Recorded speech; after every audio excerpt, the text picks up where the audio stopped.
Welcome to another episode of Pacific Rims, sponsored by New Air Club. If you are into door-to-door private travel service, it is a white glove service. They are kind enough to be supporting us here in the United WeCast network. Travel's been a hassle. They take all the hassle out of it. If you're going to spend the money necessary to fly private, then you should get everything you can out of every dollar. And they are able to do that by packaging the whole deal. So check them out at newairclub.com. And now we've paid the bills, I am happy to introduce our special guest, Coach Bruce Palmer. He is a legend in Australia's NBL. He has coached all around the Pacific Rim and therefore is an ideal guest for us here on Pacific Rim. So, Coach, thank you very much for taking the time to join us. Well, thank you for the invite. I'm wrapped. So, I'm really curious because you had the opportunity to coach in so many different Asian countries. What is unique when you look at all of them? Is there something unique about the challenge of coaching to each one of them? Particularly in Japan, no irony, right? don't humor. They don't Really? get it. Just straight lace, straightforward. You're working with a translator, so you know what I mean. No, you got to be right down. This is the instruction. Keep it brief. Make sure it's understood. How did you discover that? Did you wisecrack? Did you try a little bit of humor and have it kind of fly back at you, or? Correct. It was all irony for Coach the time I knew him. Irony is a big one, but I remember my third stint, and I was with Tochigi Brex, and when the season was interrupted at the start because of national team duties. So we won our first game and then lost our next 8. Then we came back and won 8 in a row. And then it was the break where they have the Emperor's Cup. I don't know if they still call that. And I had the team president at Hirose there as an insultant, and my assistant coaches. And they said, why are you always asking players questions? Don't you know what you want? And I go, no, I ask questions so I make sure they know what I want. Right? We don't do that here. You just tell them what to do. Wow. And that's what I said. Wow. I'm from a teaching background. It usually kind of asking questions confirms learning. Sure. And the other big one was why don't you call timeout when the other team makes a run? And I said, I'm going to keep 3 timeouts for the fourth quarter, right? We're not going to dominate anybody. We're going to be in dog fights. So, these are questions we should have done when the interview process. Yeah. And the hiring process, right? Mouths. And, everything is on moat. The practice schedule, like every time, the warm up was always the same, and it went 40 minutes, and that's like time to open a book, right? Like, try to change anything. For one, getting the procedure of a drill is time consuming because you got to put through your translator. So early in the season, you want to go through. This is our package of drills. When 3-on-2 + 1, and you give a name to it, right? So the description is short. The scouting was. I found that our players really like to when an opposing team is giving a visual signal. Yeah. They don't. Hey, they're doing this. They may. And I tried now. I'm not going to number my plays. It's going to be where the ball is entered. I'm not going to land airplanes out here, signaling and they love that. And interesting. Yeah, I thought now this is the Japan League. You're talking about the B. This was in the Japan. This is back when it was the JBL. It wasn't the B.League. So there was two leagues running simultaneously, concurrently. They had the JBL and then the B.League. And now they've since merged. And that, we talk about successes, that's really worked well, right? Their plan all along was to be privately owned, where the JBL was really corporate owned. So we had Bosch, Mitsubishi, Aishin, Toyota, obviously. Isuzu was in it for a long and did very well. Panasonic. That was So back in the Greg Stolt days. those are the Greg Stolt days. And we weren't. So when I first came in, I was first with Toyota, and we made it to the Final Four, and but got beat by Panasonic. But their plan worked. They got private ownership for everybody. Everybody had to have a minimum. I think it was a 5,000 seat venue, and all of this worked, right? Because right now that league it's very strong. I got to compliment them on their Japanese coaches are good. They're all accredited, right? Hmm. They have to go through an accreditation process, so they get good coaches, Hmm. and they've developed. I think their player development models primarily. I'm going to go out on a limb, thinking from their coaches, from their B.League coaches, is much better than when I was there, Hmm. right? So they're a success story. How does that compare to your experience in China or Korea? That's what I'm really curious about, like the distinctions between each country and what you were able to do as a coach. Yeah. Let me go to Korea first because that was another one. 97, I was there with NARE. But their whole plan all along, they had Samsung, Kia, LG. They were all corporates, right? But Mm-hmm. their was that you will they will eventually become privately owned, and LG, Kia, Hyundai, Samsung, they will remain as major sponsors, and that plan worked. Mm-hmm. I thought it was an exceptionally good league. They had double headers at the Seoul Olympics facility, beautiful gym, on the weekends on Sundays, big crowds.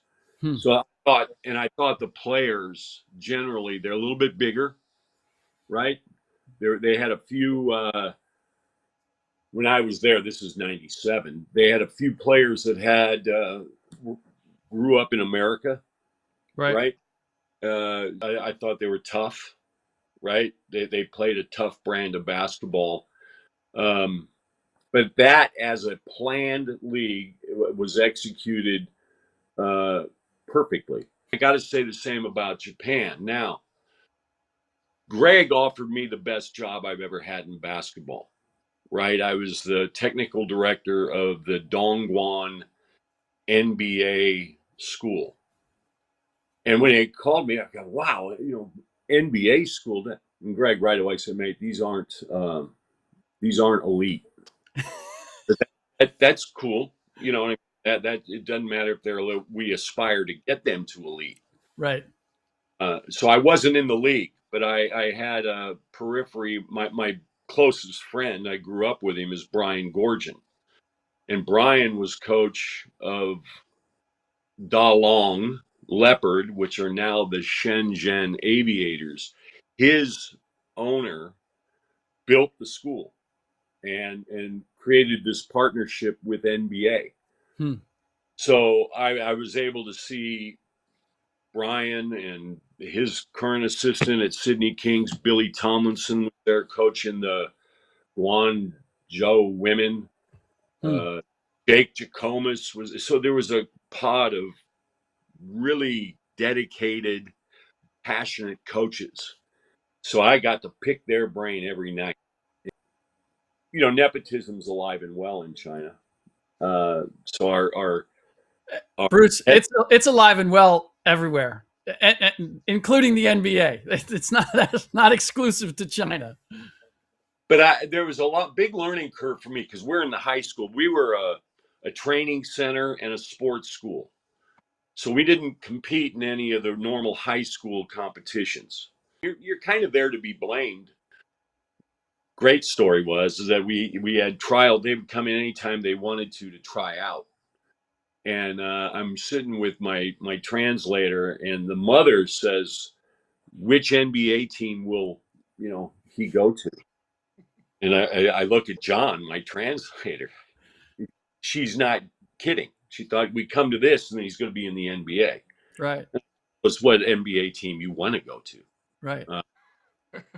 So I mean, there's a long thing, and of course, if you blame me. You said your coaches don't know what they're doing. That's why nobody wants to come. Right. So why was it your favorite job, or why was it the best job ever? Because it sounds like it doesn't sound that great if you're going to be left holding the bag. That's true, but what it was something that we built. Yeah. And every Wednesday, while everybody went to class and we'd play the games in the afternoon, we would do a coach's clinic. And you could see the ones that really wanted to learn, like Coach Chu just gobbled up everything. And I had a slew of resources, videos that we would, sit down and work and we'd translate what Tom Izzo is saying in this video, what Greg Popovich is saying in this. And, when you teach, and I've been a coach, there's nothing more satisfying than seeing, the evolution of your team, the evolution of your players. There was a saying that Coach Lee said to me, if the water's too clean, the fish will die. Because I was asking, we have these certificates, we win an under 17 championship, they get, I guess, 3 certificates. Okay. And I'm looking, we won one tournament, and I'm looking, I don't recognize this kid. Never got on the court. Look on the score sheet, look through the roll. Who is this kid? Right? Well, his father paid for him to get on to get a certificate. And that's where I found out that if the water's too clean, the fish die. I don't know what the big picture goal of NBA New York and NBA China was, but to find the next NBA player. And we didn't do that, but we got like Sonny Leong, who is the starting point guard for the Chinese national team. We did have, out of that school, we had 2 players that played the national team, and if you look at anywhere else in China that had organically 2 players that, one that made the Brooklyn Nets for a short stint, 2-way contract, who tore his knee when he was with the Nets a couple of years ago, Jackie Sui Yongxi, and then Liao Saning, who Bruce just mentioned. They both played for the national team, which, as guards, they're not 6'11" freak athletes. They're guys that kind of worked their way up and knew how to play the game because of the system that they went through as young players. So, I mean, there's been some success stories, none that's, there's not going to be another Yao Ming, right? They had Yi, they had Gigi Wang, they had Zhao. They've had a number of Chinese players that have had a gallop. Greg, Coach much better than I do. I'm waiting for you to take him someplace that I couldn't possibly take him. We have many years of experience here in China. I do remember. So when we started the program in Dongguan, it was an MBA program. We'd never done anything like this in the world. I was still in New York at the time. I didn't have the experience I had in China that I have now. And we thought, well, we have this group of great coaches that have gone through the MBA system, and we really need to have an MBA coach. And this thing is a lot different than coaching in the Utah Jazz or the New York Knicks or the Lakers. Certainly the amenities that you're used to as a coach, the level of players, the communication, the culture. I realized it's very important to have somebody that understood, just kind of living in a different environment, living outside of your comfort zone, being okay with, kind of dealing with things that are really out of your control. You're reliant on interpreters and people around you. You're not getting a lot of information, and so just going deep into the network, Bruce came up and he was a no-brainer with his background, with his experience, with his knowledge of basketball at the grassroots.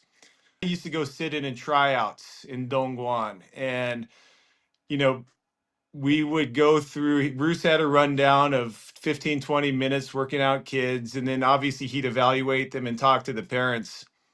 And I always remember, a lot of kids have never played basketball. They go to this thing, they see the NBA, they can pay to participate. And obviously, it's a pathway to develop your skill sets, possibly to play in college or in the CBA in China. And half the kids couldn't run. They couldn't catch on the run. They couldn't pass to a moving target. And Bruce would stop pretty quickly. And we were in this sports. It wasn't just a basketball facility. There's a swimming pool. There's a track. There's a soccer field. And, we'd go through 20 minutes of shooting. Kids would go 0 for 20. Bruce would stop 0 for 30, 1 for 40. Bruce would stop. If you can't shoot the basketball, just go across the street and play soccer. And the interpreter we had down there, John, he didn't know basketball that well. After about a year, he got into it, but he was an incredible filter. I mean, he knew. You'd always kind of see John in these meetings, and Bruce would talk, and a lot of irony, a lot of things that may go over John's head, but John would also filter. John would see, okay, I'm not going to completely translate that for the crowd. I'll translate the point. I'll take out the funny parts that may not be funny in Chinese. But I think with all that, Bruce's personality, his ability to kind of push, to kind of wait and sit back and watch and not say anything, to be humorous. I think that really connected very well with the basketball people. And obviously he's been out for more than 5 years, but I think they still remember the good old days when he was there. Once we're gone, there is no footprint. You could yawn and blow away. When you got people that want to find out how good I can be in this game, I'm committed. Yeah. I would push back on the idea that there is no footprint left. I don't think it is in a traditional sense, like they're going to put up a statue or there's going to be a building named after you. But the people that both of you have interacted with over there, and the people that have learned the game or in various ways from you, they carry that forward, whether it's the coaches or the players. Like, there's an experience there that they've had as a result of interacting with you. And I think that that's for all of us. That's the most meaningful impression or footprint you can have. I think that's the secret to immortality, is what you do for someone else that they can then carry on and give and pay it forward. You know what I mean? So that's why I'm involved in the game. That very reason. I think that's a big motivation for anybody who coaches, especially someone in your case who has gone to so many different countries and cultures, because I would think that each one of them has a challenge the challenge is above and beyond basketball, right? It's like figuring out, how do I connect to these people to teach them this game that I love, but you got to jump through all kinds of other hoops. So I wonder if is there one common trait or ability that you have that is essential to being able to coach the game in different cultures? First off, be comfortable in your own skin, Mm. right? Right. You want me to start using timeout? No, I know this to be true. You got to be concise. Your instructions can't waver, right? You got to be honest. You got to be open, and you got to provide. So I think I carried that through. We had a very successful. We were playing great basketball at Tochigi, and then that earthquake hit. And man, that was something else. So, that was a 9. And the seasons, they rightfully so, they suspended the season. And then what did that feel like? I live in California, so I've experienced some of it, but I haven't experienced the 9. No, No, well, that's the last time I sprinted. And a short person, I don't know if what's the right, but she used to tape over the badminton lines on our court in downtown Utsunomiya. Well, when this thing hits, and there's a lot of earthquakes, obviously, but this thing was building, and the panels from the ceiling were falling down. And I'm at the far end of the court. I got to get out of this building, so I'm in a chariots of fire. Dun, dun. The earth's moving under your feet, Carole King style, and she hits my back, kind of give it a little kick, and she went rolling. I thought, well, I'm not going to be the last one out of this building now.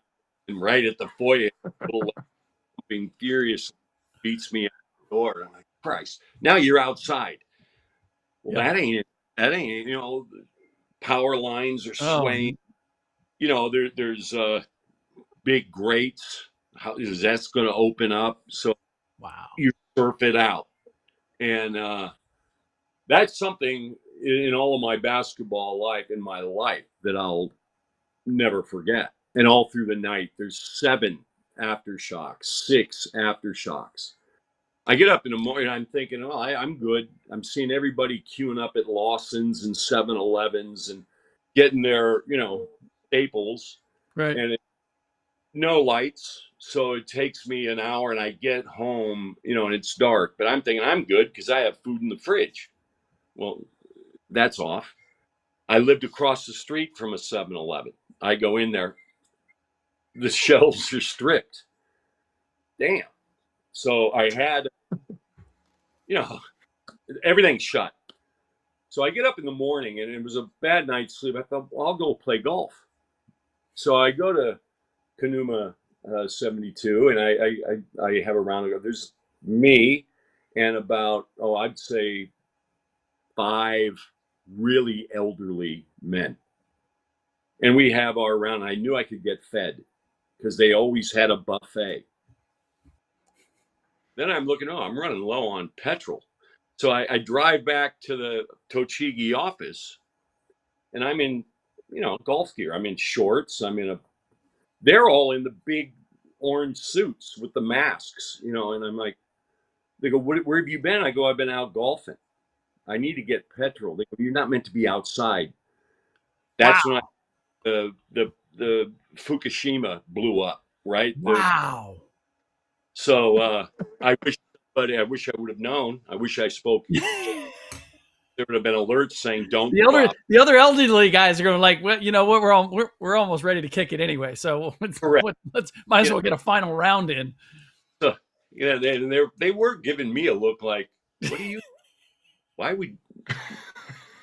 Nope. It's a quiet round of golf, right? Because they don't. Good shot. They don't really speak the language, but that was alarming. And then we found out the next day they've canceled the league and we're flying everybody home. I showered, like made a point of I better get all the radioactive shit out of my. And then buy an asbestos suit. The import players that they have now in both Korea, well, everywhere, China, Korea, and Japan are good, right? A lot of them, particularly in China, they've had NBA experience, and they stick. If they produce, they're happy there. Yeah. I don't know. Has that helped the local talent? Has that raised their ability as a result of competing against guys with some NBA experience? I believe so. I believe they do, and I look back at it. They're good guys. They love. It's not about a paycheck. It's about they want to compete. And, I think that rubs off. Yeah. Right. Whereas I came home from that year, we had the earthquake, and I still had another season. I come back, all my team's gone. Right, and the budget we had for imports, we only had 2 then. I think you're allowed 3 now. China definitely allows 3, 2 on the court. But instead of the 600,000 we had for our 2 imports. We have 300. Mm. Mm. What happened to Abe? Oh, we traded him away. Like we signed Kawamura and Tabase again. Well, Tabase he might still be suiting He up, but is. limited. You know what I mean? He can Yeah. only Hey, 45. God bless him. 11 minutes a game. Yeah. That's an odd number, but okay. That's You know, a hard 11 minutes. yeah. When do you want it at the last quarter? When Exactly. so he had a fossilized heel. He had a bad heel, Hmm. and Kawamura just never cared for. I'm gonna be generous and say me, but I don't think he cared for.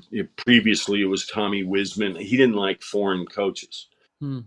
and he wouldn't play. So back then, we would play Aishin 6 times, and we'd play Toyota 6 times. Those were 12 losses. He didn't play. He had Hmm. a neck sore. My calf hurts. So, like we're 0-12 right off the go. You're not Yeah. going to play That's games. tough. Yeah. Now how do you sit down face to face and, mate, we need you. They need you. Okay, but I got a headache. I can't practice. Okay. You know, he makes Allen Iverson look like Kobe Bryant, but Hmm. it, Hmm. it those are the challenges that I found unique and that I didn't have any say. Bill Parcells saying about if you want me to make the meal, let me buy the groceries. Right. Right. I didn't buy any groceries. I assume that that's pretty standard with coaches, like with maybe it's foreign coaches. I don't know. I think it is with your imports. So it's a long year here. And then you Long, got the Chinese New Year, you got the FIBA breaks. So it's a real long Hmm. year here. Hmm. and they can't. The owner he's got the right to do. You own it, so you can fire anybody you want. Got a great story about him. I'm at my very very first year there, so it would have been 2012, maybe 13. But I go to a game in Dalong, and of course back then smoking was everybody is smoking, so it's a haze. And I'm watching this guy. I had not met the owner yet. Light up a grit, light up a nail, and walk across the court and punch the backup point guard in the head. And I'm like, that's assault, and you can't do that anywhere. Yeah. After the game, Brian go, no, that's the owner. Uh, As if that makes it better. Oh, okay. well, if that's you're welcome to it. I mean, it blew me away. Yeah. And corporal punishment there is acceptable. Yeah. Yeah. Old Did you do you know why he punched him in the head? he did something that he didn't like. I think he took a shot before they could have ran out. This is what I remember. They could have ran out the clock, but he shot it early, and they got the opponent got them and made a basket. And as 3 of us would do, we'd light up a Marlboro and walk across and smack the guy. But I was told, so we're in a meeting, and I was always very protective because I'm obviously, and I'm been employed by NBA. Like, mate, we can't hit the kids. Yeah. We can't throw balls at their head. Yeah. We can't kick them in the rear end, mate. You're fine. And Huang was coach of the under 17 national team, and he went berserk. And all of our kids were watching this game. And he went, the same situation happened. Guy shot the ball too early at the end of the third quarter. The other team came down. The other team didn't score, but they got a shot up. He jumped off the bench and grabbed the guy by the jersey, kicking him. And I go, whoa, whoa, whoa. You can't, not in this building. Just like the smoking. We'd host tournaments and no smoking signs everywhere.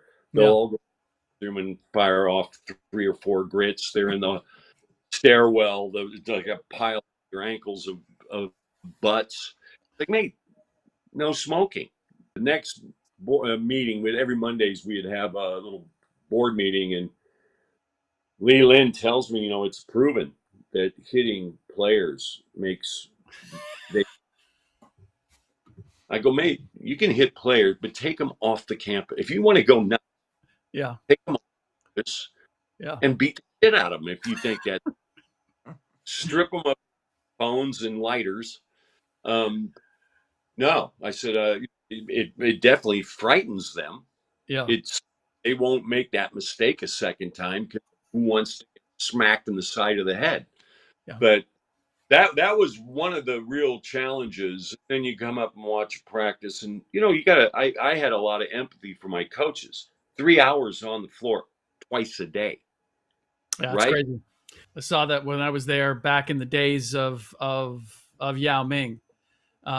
Same thing. It was extensive, and I think it's why so many of these guys physically were breaking down later, because you put them through that. Coach, we got to let you go. Really appreciate the time and the insight. This was a lot of fun.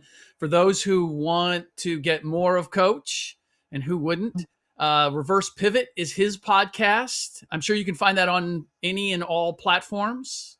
Correct. Yes. And again, thank you so much. This was I learned a lot. I don't know about Greg, but I certainly learned a lot. Appreciate having you. Thank you, guys, and good luck to the Pacific Rims. Thank you. Thank you.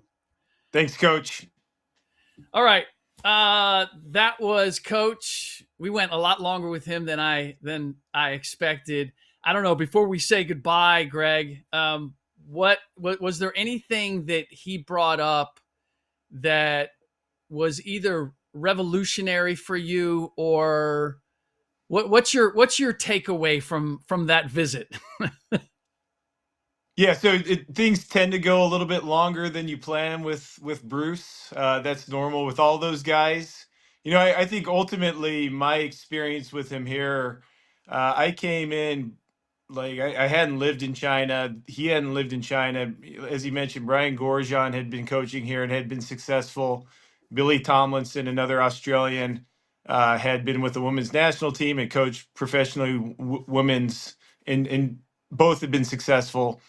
And I think for me, it was a time where, there wasn't a lot of direction, but there was a lot of tasks that I had to do in basketball operations for the NBA.